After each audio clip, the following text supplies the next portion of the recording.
Live? Yeah, we're live. Hi, guys. Woo! It's Melissa. I'm super excited to be here with Ryan.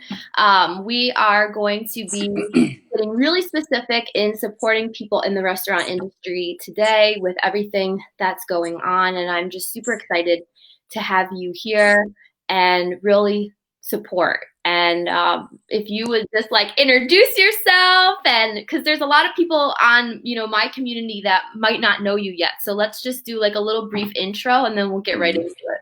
Yeah, for sure. Well, first off, thank you for having me this morning. Also, happy birthday, Mom, and hi, Dad, because he always says that no one ever says hi to their dad when they're on camera. So, my name's Ryan Ennis. I'm probably better known as Red Ryan. And I really wanted to just take this opportunity, make the most of it, and kind of hopefully shed some light on the situation at hand, and any opportunity that I can have to reach out and help serve those who serve others is always going to be a plus in my book. Um, Awesome. so I've been a personal trainer at Rise for the last probably well since we've been open, so 7 to 8 years. Yeah. Um, and for the most part, I think in this community, that's how most people would identify me was as a personal trainer. But that entire time, through the last 10 years, I've worked my way through the restaurant industry. And I've paralleled the two for so long, right? So, long story short, we'll try and condense it. Hmm. Um, yeah, I had realized that a lot of the work that I was doing as a personal trainer was actually, you know, I was passionate about what I was doing with the Hmm. physical side of things, and I like people to like achieve their goals and set little things about it. But where the real breakthroughs started to come through was when we would tap into their minds and we would tap into the obstacles that were in their way, and then all of a sudden the PRs kind of just they fell away. Things in their life just started to get increasingly better. Um, and that was just that rise. I didn't realize this whole time that I had been working in the restaurant industry.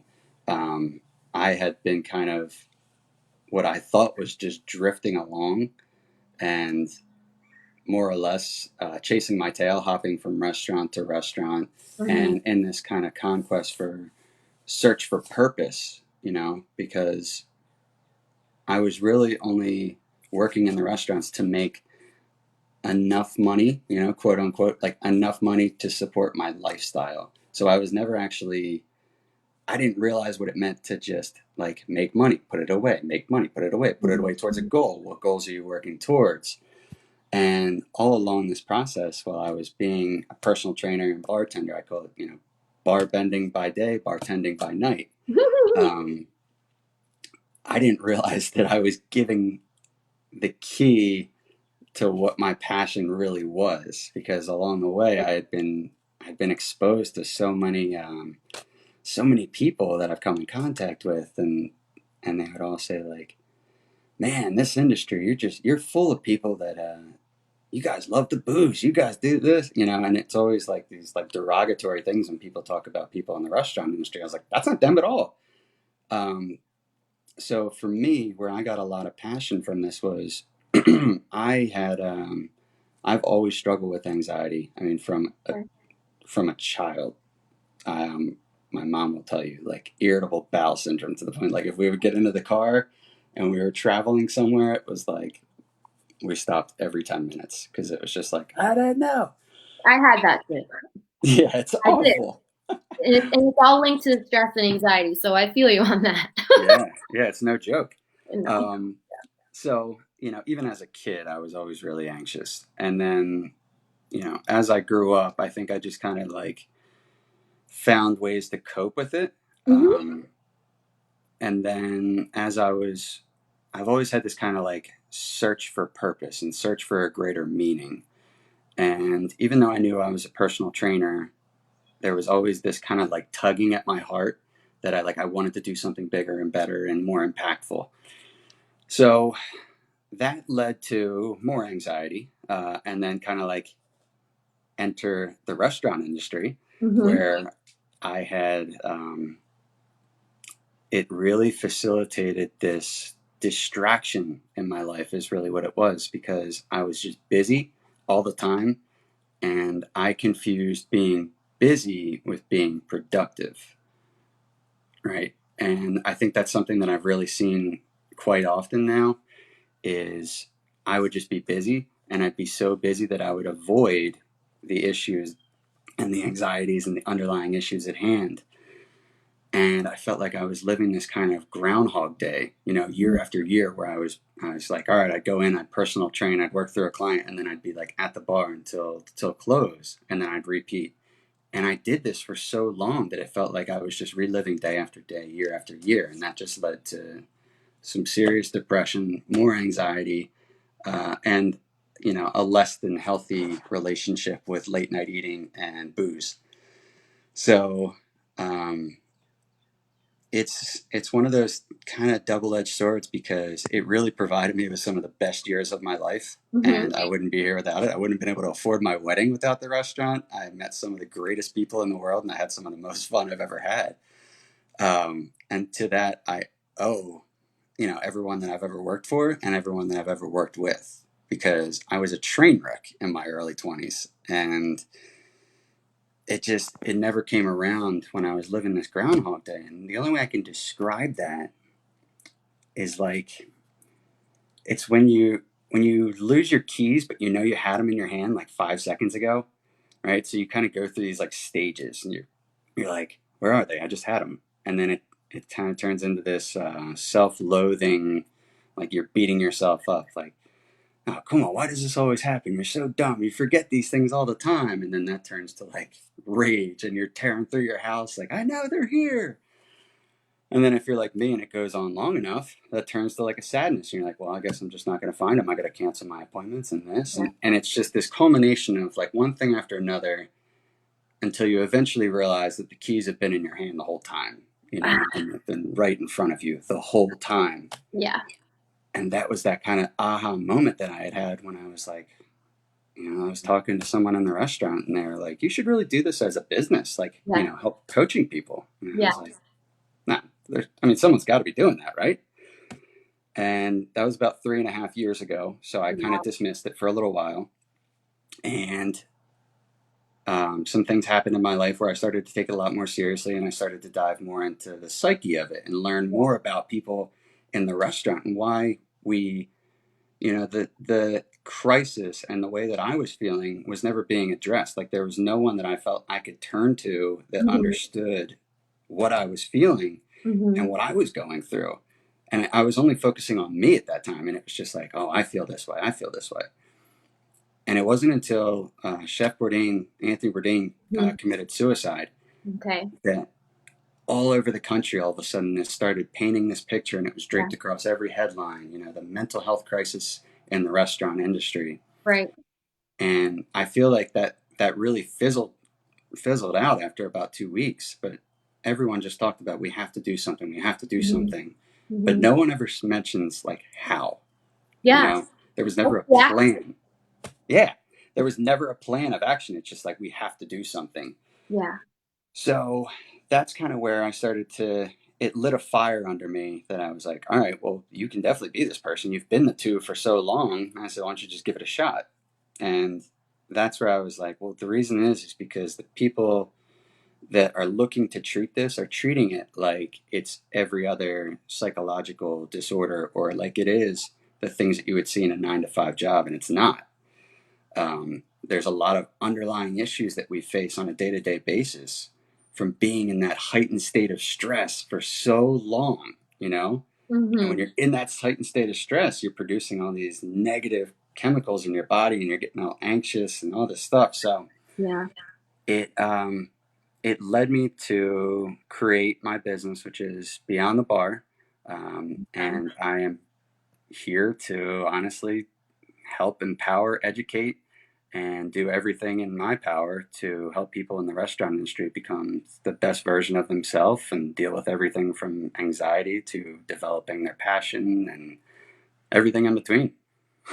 I love this. And I really want to acknowledge you, and I want to acknowledge all the people in the service industry, because you guys are always in service to others. And that is such a beautiful way of being. And then also being honest with yourselves of how to make sure that you continue to fill your cup so Yeah. that you're feeling your best while you're being in service. So I love that you're still being in service, Yeah.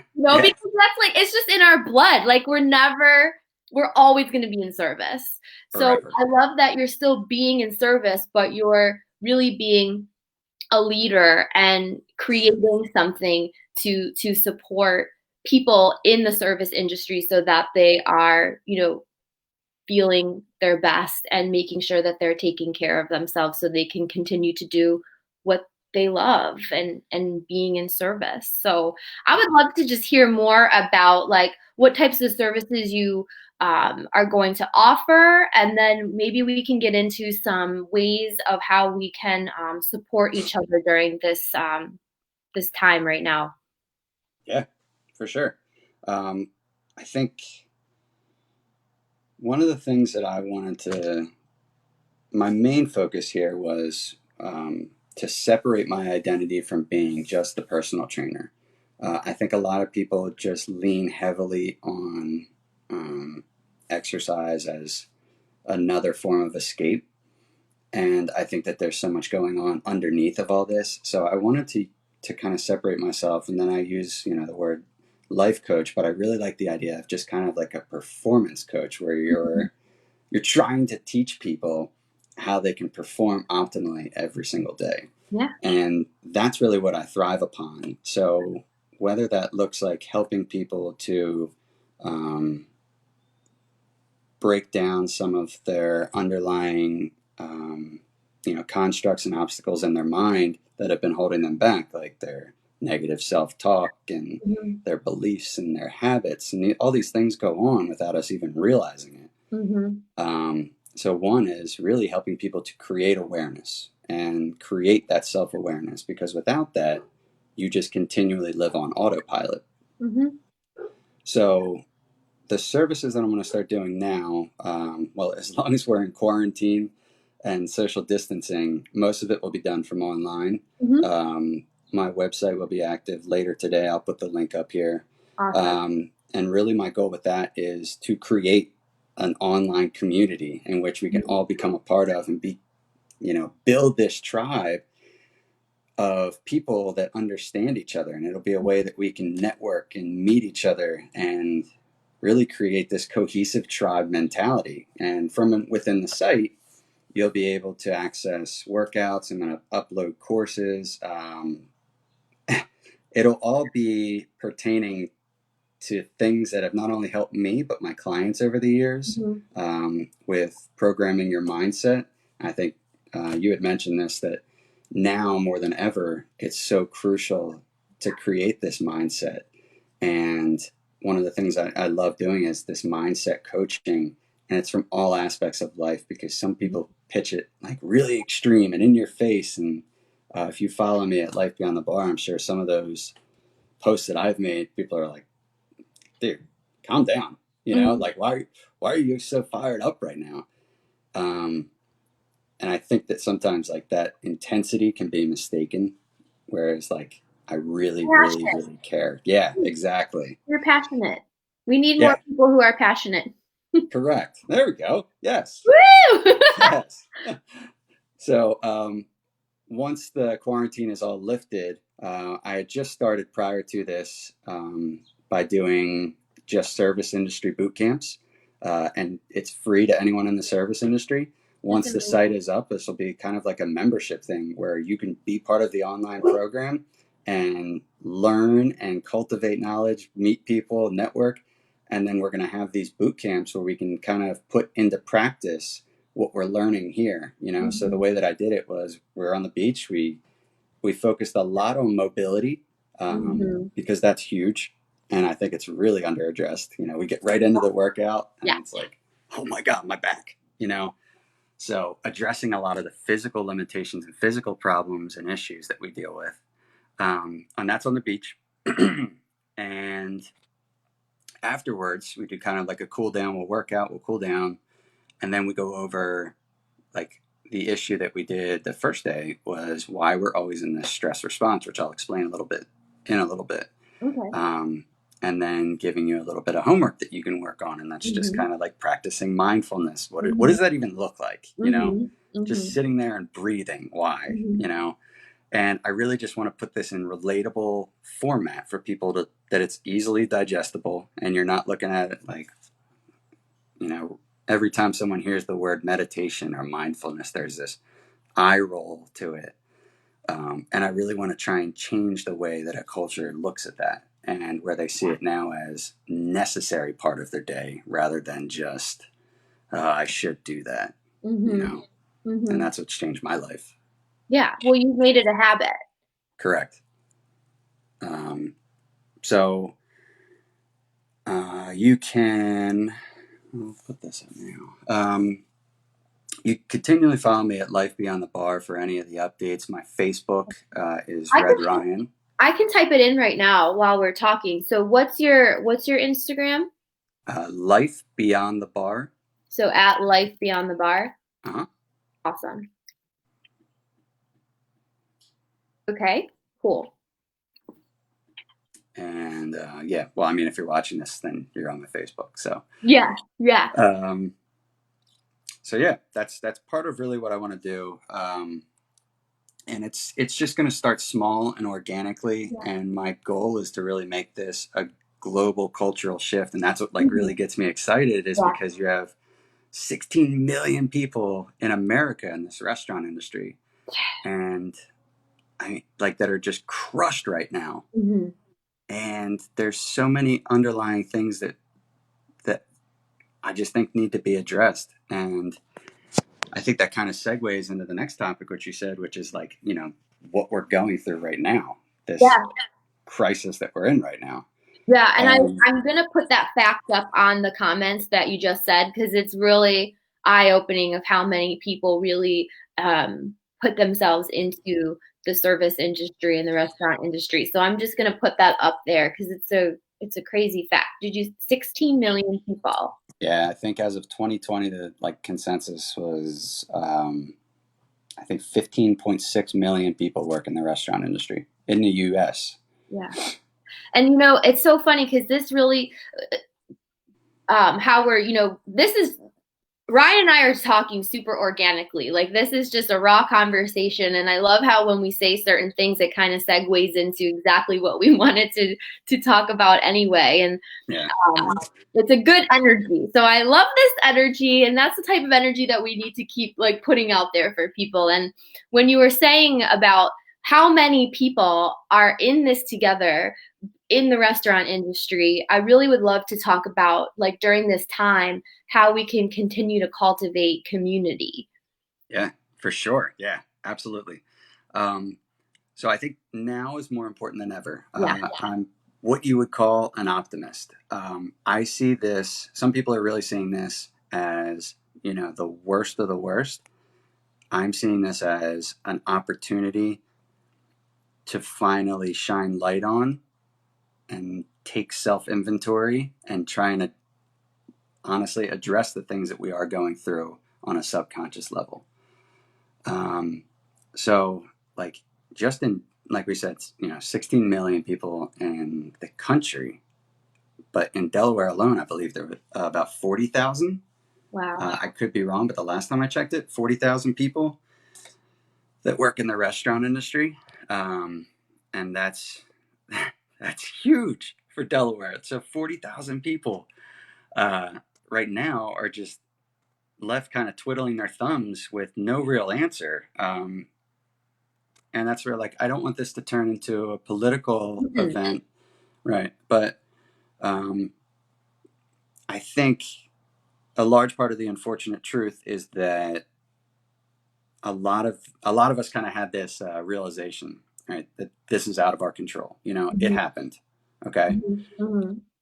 I don't want to minimize that effect to people. Like, I put up a post the other day about, like, I want you to feel what you're feeling right now. Emotions are good. Don't try to suppress them. If you're sad, be sad. Mhm. If you're angry, be angry. Be frustrated. You deserve to feel frustrated because none of this is your fault, right? Do that for as long as you need to, okay? And do it however you need to. Like, grieve, cope however you need to.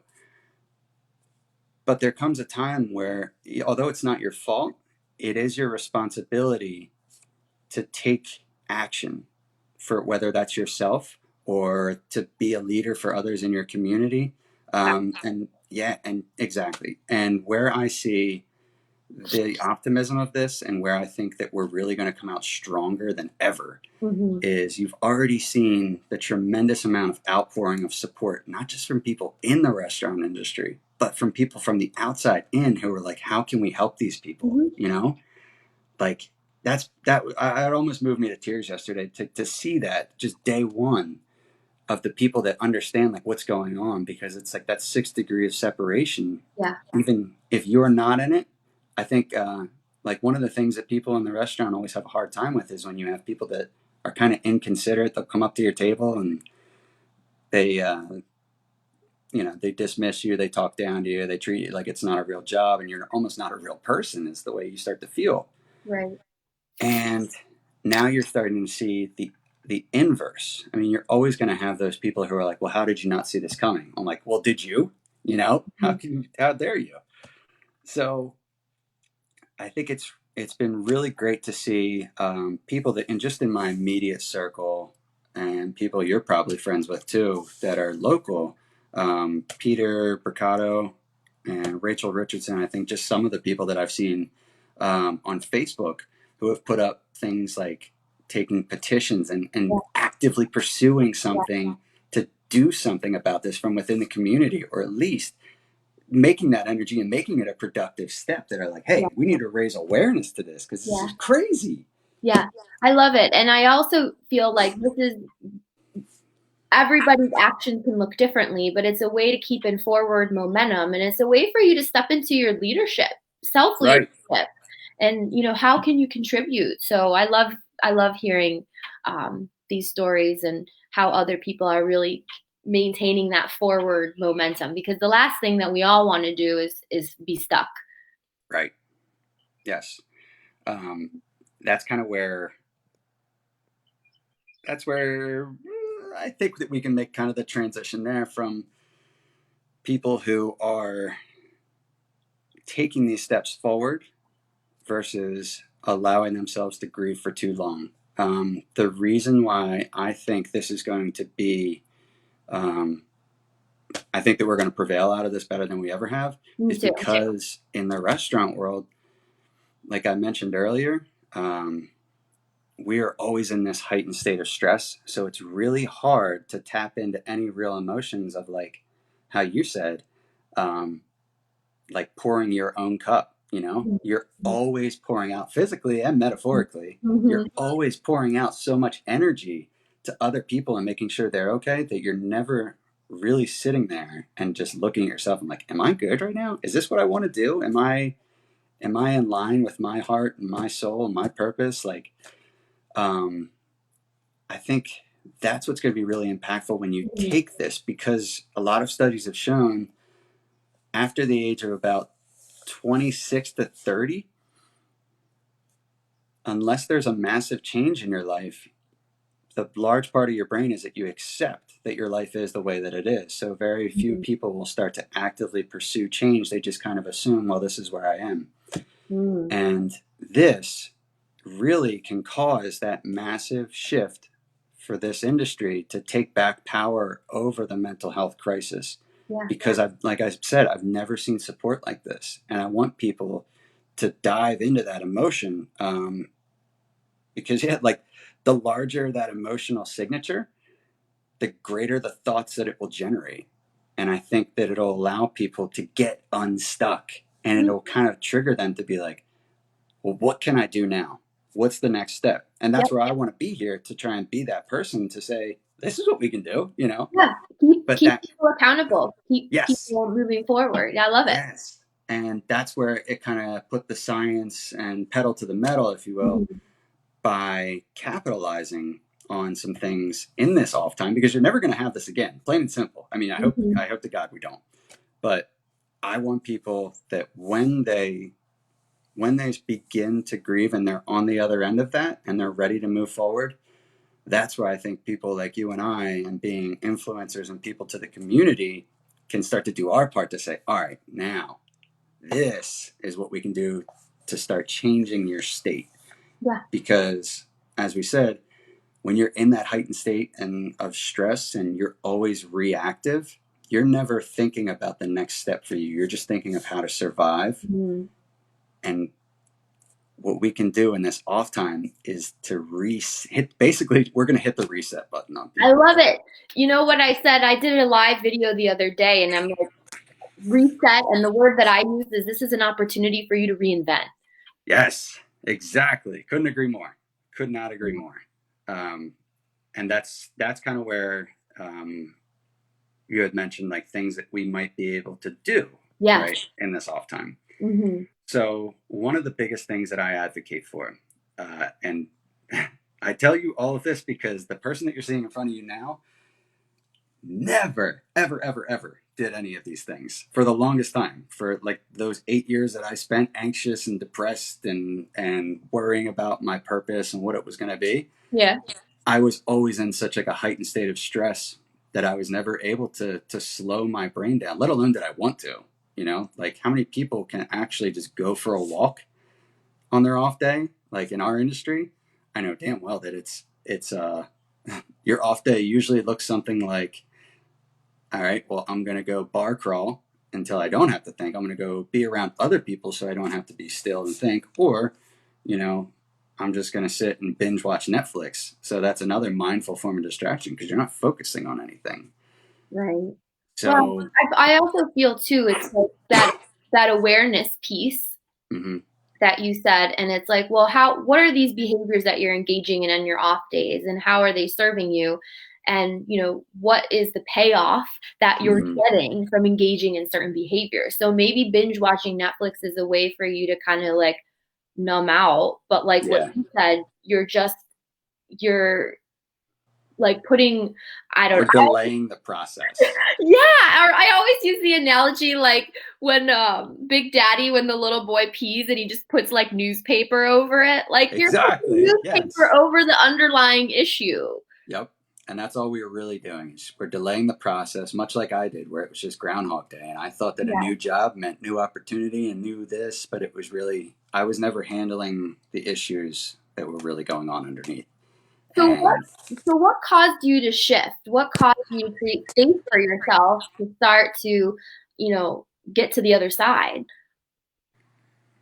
um, it was kind of a culmination of a lot of different things, Okay. honestly. A lot of it does stem from something that I don't think a lot of people know about me. Um, about 3 years ago, um, I was having a lot of really bad like upper back spasms and blowouts, right? And when I say blowout, I mean like I would be like pouring a liquor bottle, and all of a sudden everything from my neck down would just kind of go numb. Mm-hmm. And I was actually on the bench at Rise doing just like a body weight workout, but then I had some dumbbells, and I was laying there on the bench, and I was repping a really light weight, and all of a sudden, again, everything from my arms down just went numb. I dropped the weight on my chest, and I laid there, and I was like, "Am I paralyzed?" You know, and everything from my neck down was just it. It was numb. I couldn't move it, and then eventually sensation came back. I got up, I walked to the desk, and that led me to say we had been treating it as like muscle spasms for the most part. So I realized that it was probably something bigger than that, if that's what was really happening. Mm-hmm. So we go to the doctor. They refer me to my primary care. He refers me to a specialist. I meet with a neurosurgeon after the MRI, and they found something that's called a syrinx in my spine. And it's basically, it comes with a disease. It's called syringomyelia. Um, and it causes fluid-filled cysts to form in your spinal canal. Um, so eventually, if you look at it as a whole, you have like your vertebrae and then the casing around it, and these cysts they form within there. So they put a lot of pressure on all the nerves that run from your brain to your body. And as of now, there is no real treatment for it. Most of the treatment is kind of like very reactive. It's don't lift, and there's just a long list of things that don't. But with it comes a lot of really terrible signs and symptoms that it's progressing. And that's the scariest part about this disease, is that you don't know when it's going to progress. It can progress in a month, a week, 5 years. But for me, I had been having, where I laughed is because when the guy pulled me out, he said, "Man, you had five herniated discs between C3 and T5." And I was like, "Oh, well, that makes sense." He was like, "Yeah, but that's not why you're feeling the way you do." And I was like, "Well, that sounds terrible." So what really kind of triggered it for me was the more research I did into this and the more surgeons that I met with. There is no surgical cure. They can go in, they can drain the cyst, but ultimately it either comes back or it causes more complications because you're operating in the spinal canal. Yeah. So what really did it for me was that there is no Calvary coming. I had to be the person I needed to be, and for myself, for my wife, for my family, and that was a greater calling, because I knew that I've always had a greater calling, and that was kind of the spark that lit the flame, that I was like, all right, this needs to happen, but right now you're not the person that you can be in order to lead others. Mm-hmm. And I said, so you got to fix your own shit before you go and fix other people. Yeah. And so that's kind of where I started my journey of not just self-growth, but changing my mindset, because a large part of that is waking up with that like victim mindset of like, yes. Oh, poor me, I have this terrible diagnosis and I'm in pain. I'm in pain every day, but there are things that I can do to mitigate that and treat that. Mm-hmm. And there's people that are a lot worse, mm-hmm. whether it's my disease or any other disease out there. Mm-hmm. So I'm not going to lay there and let it take over my day. I have to go forth and do that. So I used myself as a guinea pig for a long time. Yeah. This is your experience, and this is your story, and this is what allows you to create what you created. And sometimes we have to go through things that are less than ideal to realize how powerful we are. And when we were talking a little bit ago, you were saying how you took multiple approaches. Yeah. So I love that you're saying it's like a multimodal approach to filling your cup and like pouring into yourself. So I love that analogy. You should use this. Be like, you pour other people drinks, like now it's time to pour into yourself. Right. Yeah, exactly. That's perfectly said though. What are some specific things so that other people can hear and they can start to implement this and practice this as well? Like, what were specific things that you did for yourself mentally, physically, emotionally, financially, even to keep you, feeling well, essentially? I think the greatest gift that I ever got, honestly, was that diagnosis, because having the realization and that fear of knowing that you could, like, your life as you know it could be drastically different, because the end result for this is usually paralysis if never treated, and mine are in my neck, so it's paralysis from the neck down. Having someone tell you that was the greatest gift I could ever have, because I also realized that walking out of there, I could have been hit by a car anyway. So when you reroute your mindset with just that simple thought, and it's really hard to do until something, again, drastic happens in your life, like when you thought your job was secure and it got taken from you. Having that mindset shift that nothing in this life can be permanent, the only consistency is inconsistency. And it's up to you in order to kind of take those necessary steps. So one book I advise everyone to read if you're considering taking this journey is Can't Hurt Me by David Goggins. He's intense. Yeah. I will preface with this. He waits until the end of the book. Stretch. Okay. Spoiler alert. He's basically laying on his deathbed and he doesn't tell people to stretch. But that book was really great in a way that it put things very simply. He's a normal guy that did some extraordinary things, and it's all because when you dial your mind in, it becomes unstoppable. So one of the things that I really advocate for is, or I really try and push for people, is reading. Yeah. I think the best, Woo. all the knowledge in the world has already been put into books. And for if you're someone like me, like I'm actually incredibly dyslexic. And when you couple that with ADD and years of that, reading is not something that was always enjoyable, and it takes me a longer time. So I picked up audiobooks and Yeah. podcasts, and it's rerouting your habits, um, and learning ways that you can do this. Learn from others, but that's kind of the one thing I wanted to push was that there is no one cure. We're all looking for the book that's going to change your life, and there very well may be again a spark that lights the Hmm. flame, Hmm. but there is no one cure all. Hmm. I And when love you change your mindset of that you are just a forever learning and adapting and growing species, you change it to a growth mindset. And then you're just like, well, what more can I accomplish? hmm And that's where the physical component of exercise has so much to do with your mental strength. Because if you can push your physical capabilities farther than you ever thought each time, then all of a sudden you start tricking your brain as to like, all right, so what really am I capable of? Yes, You know, absolutely. how It all far? reinforces each other for sure. Yeah. So I started with that, but the one thing I really wanted to address was just outside of education, getting control of your morning routine and your nighttime routine. Like, hands down, biggest thing I will possibly say. Any like major influencer, anyone in the industry of um, mental health and wellness, I imagine would try and tell you this Yeah. because, and I'll give you the condensed version of this. I would always wake up in stress. Now, if you're in the restaurant industry, I'll just keep it specific. You wake up reactive because, like we said, you're always pouring out, pouring out, pouring out.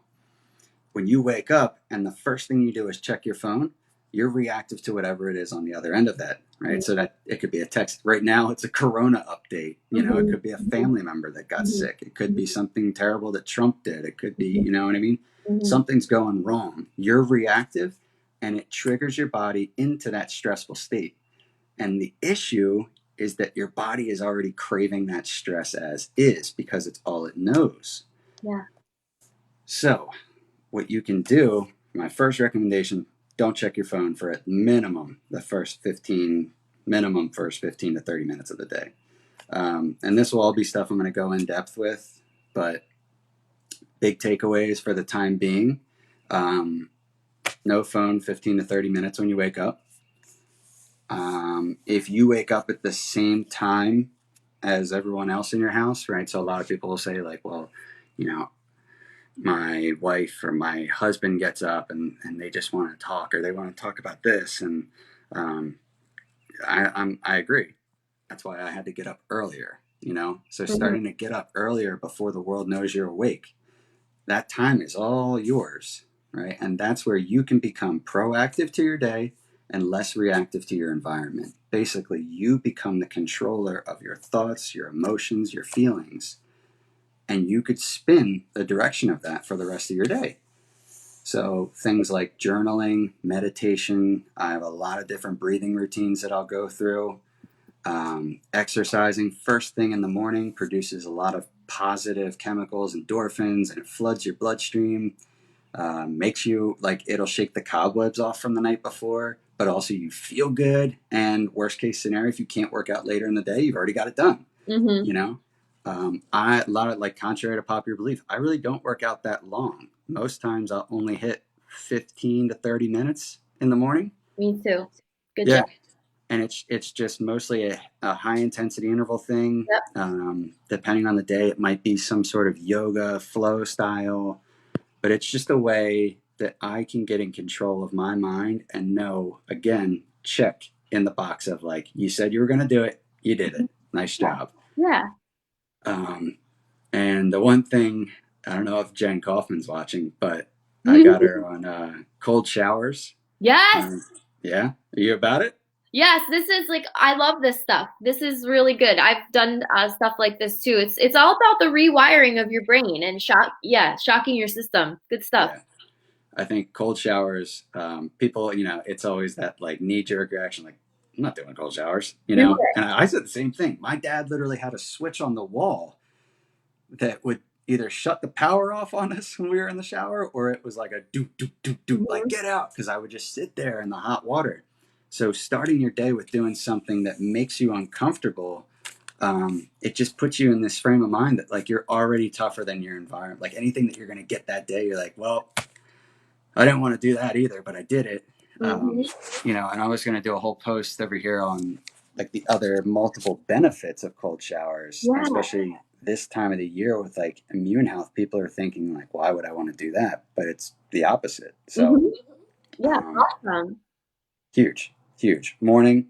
And if you can gain control of your morning, gain control of your night, somewhere Mhm. in between your day starts to fall into play. And Mhm. then at nighttime, my routine is usually like a 5, maybe 10-minute meditation. When I Mhm. started, I was lucky if it was 30 seconds to Yeah. 60 seconds, Yeah. or even like when I get into bed, like if I don't do anything else, I'll just get into bed, lay on there, and I'll just breathe like Mhm.